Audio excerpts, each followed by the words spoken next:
সুপ্রিয় দর্শক, আসসালামু আলাইকুম। নিউজ 24 এর সকালের সংবাদে আপনাদেরকে স্বাগতম। প্রথমেই জানিয়ে দিচ্ছি সংবাদ শিরোনাম।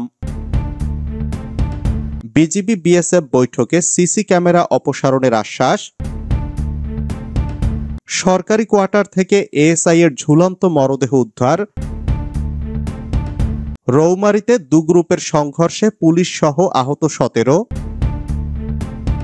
প্রেরণার ফেব্রুয়ারি নোংরামির মাসে পরিণত হয়েছে মন্তব্য শায়েখ আহমদুল্লাহর। আগামীর বাংলাদেশ হবে ইসলামের বাংলাদেশ মন্তব্য মামুনুল হকের। বাংলাদেশে যেন তেন সরকার আসবে এমন ভাববেন না, যা বললেন মির্জা আব্বাস। শুনছিলেন সংবাদ শিরোনাম। পুরো খবর পেতে ভিডিওটি শেষ পর্যন্ত দেখুন। সর্বশেষ সংবাদ পেতে চ্যানেলটি সাবস্ক্রাইব করুন। এবার বিস্তারিত। বিজিবি বিএসএফ বৈঠকে সিসি ক্যামেরা অপসারণের আশ্বাস। বিজিবির জোরালো অবস্থান এবং তীব্র প্রতিবাদের মুখে কুড়িগ্রামের ভুরুঙ্গামারী উপজেলায় বাঁশজানি সীমান্ত থেকে সিসিটিভি ক্যামেরা অপসারণের আশ্বাস দিয়েছে বিএসএফ। সীমান্তে বিএসএফ এর সিসিটিভি ক্যামেরা স্থাপনের জেরে মঙ্গলবার বিজিবি বিএসএফ এর মধ্যে অনুষ্ঠিত আনুষ্ঠানিক পতাকা বৈঠকে ভারতের পক্ষ থেকে তারাই আশ্বাস দেন। মঙ্গলবার বেলা 11টায় জোড়া মসজিদের কাছে অনুষ্ঠিত বিজিবি বিএসএফ ব্যাটালিয়ন কমান্ডার পর্যায়ের প্রায় পৌনে 2 ঘন্টার এ বৈঠকে জোড়া মসজিদ ও সিসিটিভি ক্যামেরার বিষয়ে ফলপ্রসূ আলোচনা হয়েছে। সরকারি কোয়ার্টার থেকে এএসআই এর ঝুলন্ত মরদেহ উদ্ধার। রাজশাহীতে পুলিশের এক সহকারী উপপরিদর্শক এএসআই এর ঝুলন্ত মরদেহ উদ্ধার করা হয়েছে। সোমবার দিবাগত রাত 3:30টায় নগরীর হেলেনাবাদ সরকারি কোয়ার্টার থেকে লাশ উদ্ধার করে পুলিশ। নিহত আমিনুল ইসলাম রাজশাহী মেট্রোপলিটন পুলিশের গোয়েন্দা শাখায় কর্মরত। আমিনুল ইসলামের গ্রামের বাড়ি নওগাঁর মান্দা উপজেলার শিবনগর গ্রামের মৃত আজিমউদ্দিন প্রামাণিকের ছেলে। নগরীর হেলেনাবাদ সরকারি কোয়ার্টারে তিনি স্ত্রী ও মেয়েকে নিয়ে থাকতেন। পুলিশ জানায় রাত 3টার দিকে আমিনুল ইসলামের স্ত্রী স্বামীর ঝুলন্ত লাশ দেখে থানায় ফোন করেন। পুলিশ গিয়ে একটি ঘরের ফ্যানের সঙ্গে আমিনুলের গলায় সারি পেঁচানো ঝুলন্ত লাশ দেখতে পায়। আমিনুল আত্মহত্যা করেছে বলে ধারণা করছে পুলিশ। রৌমারীতে দু গ্রুপের সংঘর্ষে পুলিশ সহ আহত 17। রৌমারীতে জমি দখলকে কেন্দ্র করে পুলিশের সামনে দু গ্রুপের মধ্যে এক রক্তক্ষয়ী সংঘর্ষের ঘটনা ঘটেছে। এতে উভয় পক্ষের নারী পুরুষ ও পুলিশ সহ 17 জন আহত হয়েছেন। আহতদের রৌমারীর রাজিকপুর হাসপাতালে ভর্তি করা হয়েছে। তাদের মধ্যে 7 জনকে উন্নত চিকিৎসার জন্য রংপুর মেডিকেল কলেজ হাসপাতালে রেফার করা হয়েছে। এ ঘটনায় উভয় পক্ষে পাল্টাপাল্টি মামলার প্রস্তুতি চলছে। মঙ্গলবার সকালে যাদুরচর ইউনিয়নের ধনার পশ্চিমপাড়া গ্রামে এই ঘটনা ঘটে। খবর পেয়ে অতিরিক্ত পুলিশ ঘটনাস্থলে এসে পরিস্থিতি নিয়ন্ত্রণে আনে। জানা গেছে, দীর্ঘ 17 বছর ধরে যাদুরচর ইউনিয়নের ধনারচর পশ্চিমপাড়া গ্রামের তমুর উদ্দিনের ছেলে আবুল হোসেনের সঙ্গে একই গ্রামের কাজিম উদ্দিনের ছেলে নুরুল ইসলামের সঙ্গে জমি নিয়ে আদালতে পাল্টাপাল্টি মামলা মোকদ্দমা চলে আসছিল। মঙ্গলবার সেই বিরোধপূর্ণ জমিতে আবুল হোসেনের পক্ষের শতাধিক ভাড়াটিয়া লোকজন অতর্কিত বিরোধপূর্ণ জমিতে ঢুকে সরিষা তুলে বাড়িতে নিয়ে যাচ্ছিল। এ অবস্থা দেখে নুরুল ইসলামের লোকজন 999 নাম্বারে ফোন দিলে সত্যতা যাচাইয়ের জন্য এসআই খুকিন, কনস্টেবল রাশেদ ও সোহেল ঘটনাস্থলে যান। এ সময় পুলিশের সামনে নুরুল ইসলামের পক্ষের লোকজন বাধা দিলে কথা কাটাকাটির এক পর্যায়ে উভয় পক্ষের লোকজনের মধ্যে রক্তক্ষয়ী সংঘর্ষ হয় এবং তাদের অবরুদ্ধ করে রাখে। ঘণ্টাব্যাপী তারা লাঠি সোঁটা, দা, কুড়াল সহ বিভিন্ন ধারালো অস্ত্রশস্ত্র সহ আক্রমণ চালায়। প্রেরণার ফেব্রুয়ারি নোংরামির মাসে পরিণত হয়েছে মন্তব্য শায়েখ আহমদুল্লাহর। জনপ্রিয় ইসলামী চিন্তাবিদ ও আলোচক শায়েখ আহমদুল্লাহ ফেব্রুয়ারি মাসের গুরুত্ব ও বর্তমান পরিস্থিতি নিয়ে সামাজিক যোগাযোগ মাধ্যমে মতামত জানিয়েছেন। ফেব্রুয়ারি মানেই অবৈধ সম্পর্কের ছড়াছড়ি উল্লেখ করে একটি স্ট্যাটাস দিয়েছেন তিনি। সোমবার নিজের ভেরিফাইড ফেসবুক পেজে দেওয়া এক পোস্টে এ তথ্য জানান তিনি।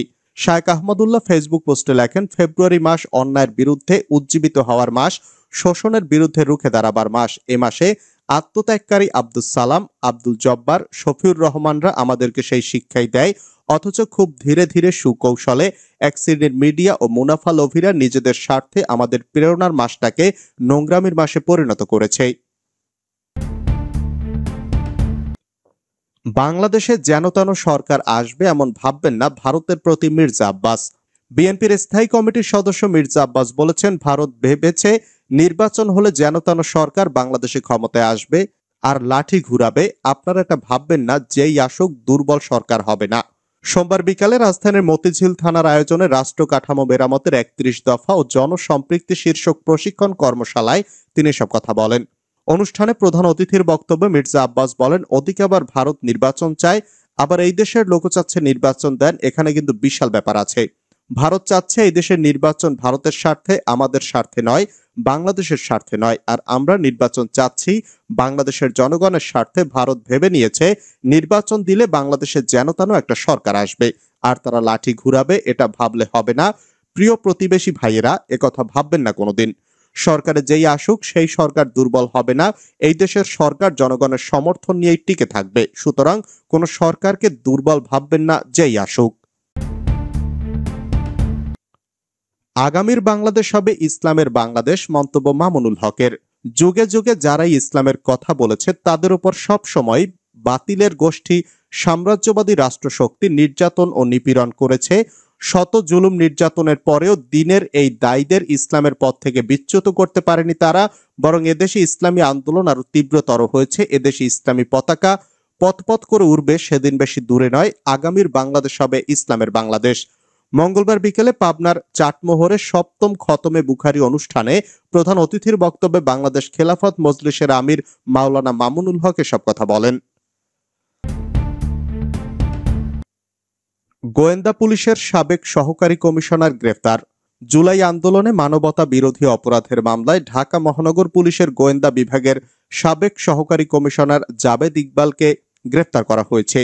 মঙ্গলবার বিকালে রাজধানীর মোহাম্মদপুরের বাসা থেকে তাকে গ্রেফতার করার পর আন্তর্জাতিক অপরাধ ট্রাইব্যুনালে হাজির করে পুলিশ। পরে আদালত তাকে কেরানীগঞ্জে ঢাকা কেন্দ্রীয় কারাগারে পাঠানোর নির্দেশ দেন। আন্তর্জাতিক অপরাধ ট্রাইব্যুনাল সূত্রে জানা গেছে, জুলাই আগস্ট ছাত্র আন্দোলনে গণহত্যার ঘটনায় 18টি মামলার ট্রাইব্যুনালের তদন্তাধীন। ছাত্র আন্দোলন চলাকালে জাবেদ ইকবাল ডিবিতে রমনা বিভাগের গাড়ি চুরি প্রতিরোধ টিমের প্রধান ছিলেন। ২০২৪ সালের জুলাই মাসে ৬ ছাত্র সমন্বয়ককে আটক করে ডিবিতে আনার নির্দেশনা বাস্তবায়ন করেছিলেন জাবেদ ইকবাল। এমনকি ডিবিতে ৬ ছাত্র সমন্বয়ককে তার কক্ষে রাখা হয়েছিল। তার বিরুদ্ধে এসব অভিযোগ তদন্ত করার পর তাকে গ্রেপ্তার করার সিদ্ধান্ত নেওয়া হয়। সরকারি দফতরে ঘাপটি মেরে থাকা ডেভিলদের আগে ধরেন, দাবি মির্জা আব্বাসের। বিএনপির স্থায়ী কমিটির সদস্য মির্জা আব্বাস বলেছেন, ডেভিল হান্ট অপারেশন করছেন ঠিক আছে, কিন্তু বনে জঙ্গলে ডেভিল না খুঁজে সরকারি দফতরে ঘাপটি মেরে থাকা ডেভিলদের খুঁজে বের করুন। মঙ্গলবার বিকেলে কমলাপুর সহ বীরশ্রেষ্ঠ শহীদ মোস্তফা কামাল স্টেডিয়াম সংলগ্ন স্থানে ঢাকা মহানগর দক্ষিণের মুগদা থানা বিএনপি আয়োজিত রাষ্ট্র সংস্কারে তারেক রহমানের ৩১ দফা ও জনসম্পৃক্তি শীর্ষক সেমিনারে প্রধান অতিথির বক্তব্যে তিনি কথা বলেন। মির্জা আব্বাস বলেন, সরকারি সব প্রতিষ্ঠানে এখনো আওয়ামী প্রেতাত্মারা বসে আছে, এরাই এই সরকারকে ভুল পথে পরিচালিত করার চেষ্টা করছে। বিএনপির নির্বাচন চাওয়ার দাবির সমালোচনার জবাবে মির্জা আব্বাস বলেছেন, বিএনপি মানুষের ভোটাধিকারের জন্যই তো ১.৫ যুগ ধরে আন্দোলন করেছে, কর্মীরা জীবন দিয়েছে, রক্ত দিয়েছে, এটা তো নতুন দাবি নয়।